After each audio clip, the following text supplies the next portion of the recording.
நிர்வாகத்தில் அவ்வளவும் இருக்கிறது. ஆதாரம் காட்டுறான் அல்லாஹ். அதே மாதிரி மத்தஹதுல்லாஹு மின் வலதின், அல்லாஹுக்கு பிள்ளைகள் கிடையாது. உமா கான மாஹு மின் இலாஹின், அவனோடு வேறு கடவுள்களும் கிடையாது. அப்படி இருந்திருந்தால் இதல்ல தஹப குல்லு இலாஹின் பிமா ஹலக், ஒவ்வொரு கடவுளும் அவரவர் படைச்சதை எடுத்துட்டு ஓடி போயிருப்பாங்க. எல்லாம் சொல்லி காட்டுறான். நிறைய அல்லாஹ் குர்ஆன்ல சொல்றான், நிறைய கடவுள் என்னவாயிரு, இதல்ல தஹப குல்லு இலாஹின் பிமா ஹலக், ஒவ்வொரு கடவுளும் அவன் படைச்சதை எடுத்துட்டு ஓடி போயிருப்பான். அலா பாலுகும் அலா பாலில், ஒருத்தன் மேல மிகிக்க பார்த்திருப்பான். அதெல்லாம் நடக்கல. நான் மட்டும் தானே இருக்கிறேன், என்னை இன்னொருத்தன் இருந்தா தானே என்ற போட்டிக்கு வர இயலும் அப்படின்னு சொல்லி தர்க்க ரீதியாகவும் 23வது சூறாவுல 91வது வசனத்தில் அல்லாஹ் சொல்லி காட்டுகிறான். இந்த இவ்வளவு பிரம்மாண்டமான விஷயங்களையும் சூரியன் நிர்வகிக்கிற ஒருவனுக்கு, சந்திரன் நிர்வகிக்கிற ஒருவனுக்கு, காற்று நிர்வகிக்கிற ஒருவனுக்கு, மழையை நிர்வகிக்கிற ஒருவனுக்கு உன்னுடைய தேவைகள் நிர்வகிக்க மட்டும் பத்தாதா? 2 பேருமா? அதுக்கு மட்டும் 3. உனக்கு குழந்தைய தர்றதுக்கு 4 பேர் வேணுமா? உனக்கு செல்வம் தர்றதுக்கு உனக்கு தனியா வேணுமா? ஏன் இவ்வளவு வேலையெல்லாம் செய்யற ஒருத்தனுக்கு இந்த அற்பமானதை செய்ய முடியாதா? நல்லா கேட்கிறான். அலைசல்லாஹு பிகாஃபின் அபுதா, தனது அடியானுக்கு அல்லாஹ் போதுமானவனா இல்லையா? அடியானுக்கு அல்லாஹ் போதுமா போதாது? அதை சொல்லு முதல்ல. உனக்கு பில்லதீன மின்தூனிகி, அவனல்லாத மற்றவர்களை காட்டி உண்மை அச்சுறுத்துகிறார்கள். அலைசல்லாஹு பிகாஃபின் அபுதா, அடியானுக்கு அல்லாஹ் போதுமானவன் இல்லையா? நாம் போதுமாட எதுக்கு வேற தேடுறீங்க? என்னமோ உனக்கு செல்வம் தர மாட்டேன் அங்க போற, பைத்தியம் முடிச்சா இங்க போற, பைத்த வலிச்சா அங்க போற, பாஸ்போர்ட் வேணும்டா இங்க போற, விசா வேணும்டா இங்க போற, இப்படி ஒண்ணுக்கும் ஓடிக்கிட்டு இருக்கிறிய. இவ்வளவு பெரிய வேலைகளை செய்யக்கூடிய எனக்கு இந்த அற்பமானதையும் சேர்த்து செய்ய முடியாதா? பெரிய பெரிய ஒரு மூட்டையை 100 கிலோ தலையில தூக்கி வைக்கிறான், அவனை குண்டூசி தூக்க இயலாதா? ஒரு மனுஷன் தூக்கி 100 கிலோ அனாயாசமாய் தூக்கி தோல்ல வைக்கிறான். அவனுக்கு நம்ம என்ன நினைக்கிறோம், இவனுக்கு முடியாது, இந்த குண்டூசி நீங்க தூக்குங்க, பாவம், அவர் சிரமப்படுவார். அப்படியா? அப்ப அல்லாஹ் என்ன செய்யறான்? பெரிய பெரிய இதையே சுமந்துக்கிட்டு சாதாரணமா அசால்ட்டா நிர்வாகம் பண்ணிக்கிட்டு இருக்கிறான். அவன் இந்த அற்பமான விஷயங்களை செய்ய மாட்டான்னு நினைக்கிறது எவ்வளவு பெரிய ஒரு அறிவீனோ என்று அல்லாஹ் என்ன செய்யறான்? கேட்கிறான். இது எங்க இருக்கு? 39வது சூறாவுல 36வது வசனத்துல இன்னொரு இடத்துல கேட்கிறான். நிறைய கடவுளுங்கிறாங்க, அவங்கள பார்த்து கேட்கிறான். அம்ஜாலூன் இல்லாஹி சுரக்கா, அல்லாஹ்வுக்கு கூட்டாளிகளை இவங்க ஏற்படுத்துறாங்களா? ஒரு கடவுள் தான், அவருக்கு என்னென்ன இந்த இலாக்கா அவர் பார்ப்பார், அந்த இலாக்கா இவர் பார்ப்பார் என்று சொல்லி கூட்டாளிகளை பங்காளிகளை ஏற்படுத்துறீங்களா? ஹலக்கூக ஹல்கஹி, அவன் படைச்சது போல இவர்களும் படைத்து பத்த சாபகள் ஹல்கு அலையும், அதனால யாரு படைச்சதுன்னு குழப்பம் ஏற்பட்டு போச்சான்னு கேட்கறான். நான் ஒரு சூரியனை படைச்சு இன்னொரு ஆள் இன்னொரு சூரியன் ஒன்று படைச்சு அதுல கன்ஃபியூஸ் ஆகி போயிட்டியா? இருக்கிற ஒரு சூரியன் நான் தானே படைச்சேன், எது கன்ஃபியூஸ் ஆன? நீ கன்ஃபியூஸ் ஆகி போய் இந்த மாதிரி ஆனீங்கன்னா அதுக்கு சான்ஸே கிடையாது. அப்ப எல்லாத்தையும் ஒதுக்கி கணக்கு பண்ணி பார்த்தீங்கன்னா ஒருத்தன் படைச்சதான் தெரிகிறது. என்னமோ அவங்களும் படைச்சு நானும் படைச்ச மாதிரி 2 பேர்ல யாரு படைச்சான்னு குழம்பி போய் நீ அந்த படைச்சவனையும் நீ இந்த படைச்சவனையும் எடுத்துக்கிட்டா ஒரு நியாயம்னு சொல்லலாம். கற்பனையிலப்பா பண்றீங்க, ஒருத்தன் தானப்பா இதை படைச்சிருக்க முடியும், எதுக்கு 2 பேர்னு சொல்றீங்க அப்படின்னு சொல்லுவீங்க. இவன் படைச்சது போல மற்றவர்களும் படைத்து சாபகள் ஹல்கு அலையும், அதனால் யார் படைச்சது என்று இவர்களுக்கு குழப்பம் ஏற்பட்டு விட்டதா என்றெல்லாம் லாஜிக்காக தர்க்க ரீதியாக அல்லாஹ் 13வது சூறாவுல 16வது வசனத்தில் என்ன செய்யறான்? அல்லாஹ் சொல்லி காட்டுகிறான். அதனால நம்ம முதல்ல வழங்கிக் கொள்ள வேண்டும், கடவுள்னா யார் என்றால் நம்மள மாதிரி பிரிச்சுக்கிட்டு செய்யறவன் கடவுள் கிடையாது. நம்ம ஒரு குடும்பமே இருந்தாலும் குடும்பத்தில் உள்ள எல்லா வேலையும் நம்ம செய்ய மாட்டோம். மனைவியை சோறாக்க சொல்லுவோம், நம்ம போய் சம்பாதிக்க போவோம், பசங்களை துணைக்கு நிக்க சொல்லுவோம். இப்படிதான் நம்ம எந்த ஒரு காரியத்தை செய்ய முடியும். ஒரு சொந்தமா கடை வச்சுட்டோம்னு சொன்னா நம்மளே எல்லாத்தையும் செய்ய முடியாது. கொள்முதல் நம்மளும் பண்ணிக்கிட்டு, நம்மள கணக்கு எழுதிக்கிட்டு, நம்மள சேல்ஸும் பண்ணிக்கிட்டு, நம்மள கொடுத்த கடனை வசூல் பண்ணிக்கிட்டு இருந்தா முடியாது ஒரு மனுஷனால. அப்ப நமக்கு பலவீனம் இருக்கிற காரணத்தினால ஒரு சின்ன நிறுவனமா இருந்தாலும் 7 பேர் 10 பேர் 20 பேர் 30 பேர் 100 பேர் நமக்கு வேண்டி இருக்கிறது. அல்லாஹ்வுக்கு அதெல்லாம் வேணுமா? அவனை அவளையும் பாத்துக்கிற மாட்டானா?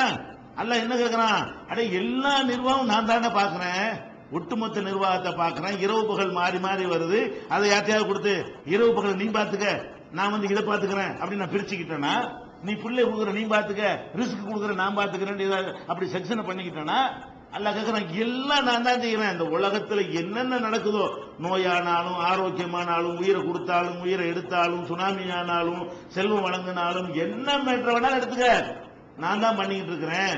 அல்லாஹ் அப்படி கேட்கிறான். எல்லா ஆற்றலும் ஏங்கையிலங்கிறது அழுத்தம் திருத்தமா இஸ்லாம் மட்டும் தான் சொல்லுது. எப்படி சொல்லுது? அப்பமன் யஹ்லுக்கு கமல்லா யஹ்லுக், படைக்கிறவன் படைக்காதவன் ஒன்னான்னு கேட்கிறான்ல. கடவுளுங்கிறீங்கள, நான் படைச்சிருக்கேன் புட்டையும், நீனா உன்னை படைச்சு வச்சுக்கிட்டு கடவுள் என்ன அர்த்தம்? அல்லாஹ் என்ன கேட்கிறான்? அப்பமன் யஹ்லுக்கு கமல்லா யஹ்லுக், படைக்கிறவன் படைக்காதவனை போன்றவனா?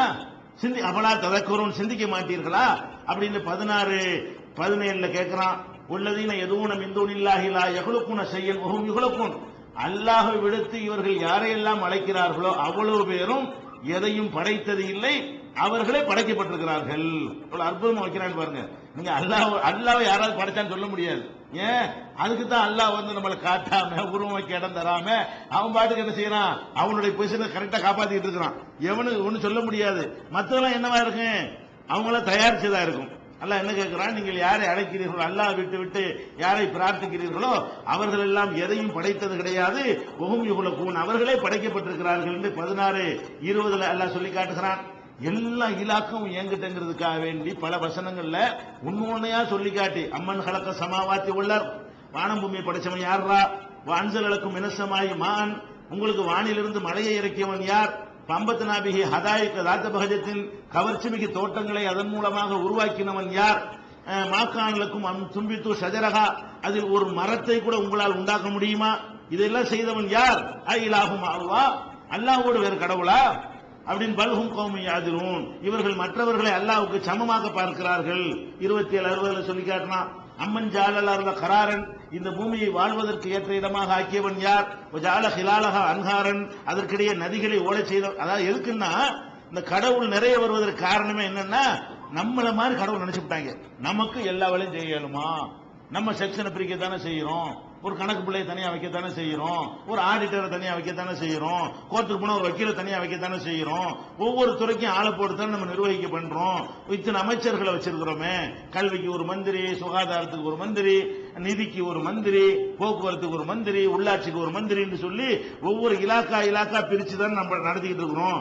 அல்லாவும் அப்படித்தான் பிரிப்பான் போல இருக்கு நினைச்சுக்கிட்டாங்க. இதனால நிறைய கடவுள் வருது. ஒண்ணுன்னா இந்த வேலையை இவர் பாத்துக்கிறாரு. இதெல்லாம் யாருக்கு? கையால் ஆகாதவனுக்கு உள்ளது. நம்ம கையால் ஆகாதவன், மனுஷன்கிறவன் கையால் ஆகாதவன், பலவீனனுக்கு இதெல்லாம் வேணும். உனக்கு எல்லாம் செய்ய முடியாது, நீ எப்படி படைக்கப்பட்டிருக்கிறாய். அல்லாஹ் வந்து அப்படி இருக்கிறானா? அல்லாஹ் அதுதான் கேட்கிறான். இந்த இலாக்காக்களை பிரிச்சதுதான் விவகாரம். அல்லாஹ் என்ன செய்யறான், கரெக்டா அடிக்கிறான். எந்த இலாக்காவும் வேறாட்ட நான் கொடுக்கல.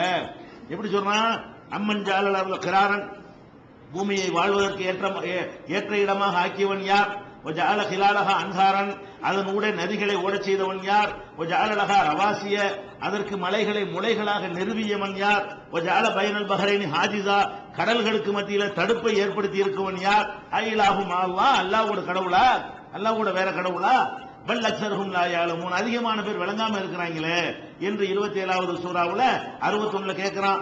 அம்மை யஹதிக்கும் ஃபீ ظுலுமாத்தில் பர்ரி வல் பஹரி, தரையிலும் கடலிலும் ஏற்படுகிற இருள்களிலே உங்களுக்கு வழிகாட்டுபவன் யார், யுர்சிலு ரியாக புஷ்ரம் பைன யதி ரஹ்மத்திஹி, தனது அருளுக்கு முன்னால், மழை என்ற அருளுக்கு முன்னால் காற்றுகளை வீச செய்பவன் யார், ஐலாஹு, இதெல்லாம் யார் செய்கிறார், இதை செய்யறேன்னா உனக்கு புள்ள தர மாட்டானான்னு கேட்கறான். அதான் மேட்ரு. இதை செய்யறேன்னா உனக்கு சோறு போட மாட்டானா, இதை செய்யறேன்னா உன் நோயை தீர்க்க மாட்டானா, இலாஹும் அல்லாஹ், அல்லாஹ்வோடு வேற கடவுள் இருக்கிறார்களா அப்படின்னு கேட்கிறான். 27 63 அப்புறம் கேட்கிறான், குல் நபியில் நீங்கள் கேளுங்கள், அராய்த்தும் இன்ஜாலல்லாஹு அலைக்கும் லைல சர்மதன், உங்களுக்கு இரவை தொடர்ச்சியாக நிரந்தரமாக அல்லாஹ் ஆக்கிவிட்டான், இலா யௌமில் கியாமா, இப்ப ராத்திரி இருக்குல்ல விடியவே செய்யாதுன்னு அல்லாஹ் ஆக்கிட்டான். எவன்டா பகலை கொண்டு வர எவன்டா இருக்கான்னு அல்லாஹ் கேட்கிறான். கியாம நாள் வரைக்கும், உலகம் அழிகிற காலம் வரைக்கும் இந்த இரவை அல்லாஹ் நிரந்தரமாக ஆக்கிவிட்டால், மண் இலாஹுன் கைருல்லாஹி யதீக்கும் பிலியாயின், வெளிச்சத்தை கொண்டு வருகிற இறைவன் யார் சொல்லு பார்ப்போம் அப்படின்னு சொல்லி நான் தான் அம்புட்டையும் செய்யறேன். 28 71 எல்லாம் சொல்லி காட்டுறான். அதே மாதிரி மாத்தி கேட்கிறான், பகலை எல்லாம் வந்து எப்பவுமே ஆக்கி இரவு இல்லாம ஆக்கி விட்டால், குல் அராய்த்தும் இன்ஜால் அல்லாஹு அலைக்கும் நகார சர்மதன், பகலை நான் நிரந்தரமாக ஆக்கிவிட்டு கியாம நாள் வரைக்கும், இப்ப பகல் விடிஞ்சுன்னு வைங்களேன், அப்புறம் ராத்திரியே வராது அப்படின்னு ஆக்கிவிட்டால், மண் இலாஹுன் கைருல்லாஹி யஅதீக்கும் பிலைலின் தஸ்குமுன, நீங்கள் அமைதி பெறக்கூடிய இரவை கொண்டு வரவன் யார், நான் தான் இதை கொண்டு வர்றேன், நான் கொண்டு வந்தா தான் பகல், நான் கொண்டு வந்தா தான் இரவு அப்படின்னு சொல்லி எல்லாம் என்ன செய்யறான். 28வது சூறாவுல 72வது வசனத்தில் சொல்லி காட்டுகிறான். இன்னும் தெளிவா அடிக்கிறான். குளிது உள்ளதீன ஜாம்தும் இந்துனில்லா, அல்லாஹ் விட்டு விட்டு நீங்கள் யாரையெல்லாம் பிரார்த்திக்கிறீர்களோ, லா யம்லிகூன மிஸ்கால தர்ரத்தின் ஃபிஸ் ஸமாவாத்தி வலா ஃபில் அர்த், வானங்களிலும் பூமியிலும் அணுடைய அளவுக்கு கூட அவர்களுக்கு அதிகாரம் கிடையாது. நீ என்னமோ பெரிய பெரிய அதிகாரம் நினைச்சிட்டு இருக்கிற, இந்த வானங்களிலும் பூமியிலும் அணு அளவுக்கு கூட அவர்களுக்கு அதிகாரம் கிடையாது. ஒமாலகும் பிஹா மின் ஷிர்கின், அதில் அவர்களுக்கு எந்த விதமான பங்கும் கிடையாது. ஒமாலகும் மின்ஹும் மின் லஹீர், அவர்களில் யாரும் அவனுக்கு உதவி செய்யக்கூடியவர்களும் கிடையாது. அல்லாஹ்வுக்கு அவனாத்தான் மட்டும் பார்த்துட்டு இருக்கானே தவிர இவங்க யாரும் உதவி செய்யறாலும் கிடையாது, அதிகாரமும் கிடையாது, அவங்களுக்கு எந்த ஒரு பங்கும் கிடையாது. நான் தான் ஃபுல் நிர்வாகி, எல்லா டிபார்ட்மெண்ட்டும் நான் தான் அப்படின்னு சொல்லி 32வது சூறாவுல 22வது வசனத்தில் எல்லாம் சொல்லி காட்டுகிறான். இதே மாதிரி நிறைய சொல்ல சொல்றான். அல்லாஹும்ம மாலிக்கல் முல்க், அரசருக்கு அரசனே, தூத்தில் முல்க மன்தஷா, நாடியவர்களுக்கு ஆட்சியை வழங்குகிறாய், ஒரு தன்சீவுல் முல்க மிம்மன் தஷா, நாடியவர்களிடமிருந்து ஆட்சியை பறித்துக் கொள்கிறாய், ஒத்து மன்தஷா, நாடியவர்களை கண்ணியப்படுத்துகிறாய், ஒத்து தில்லு மன்தஷா, நாடியவர்களை நீ இழிவுபடுத்தவும் செய்கிறாய். Own department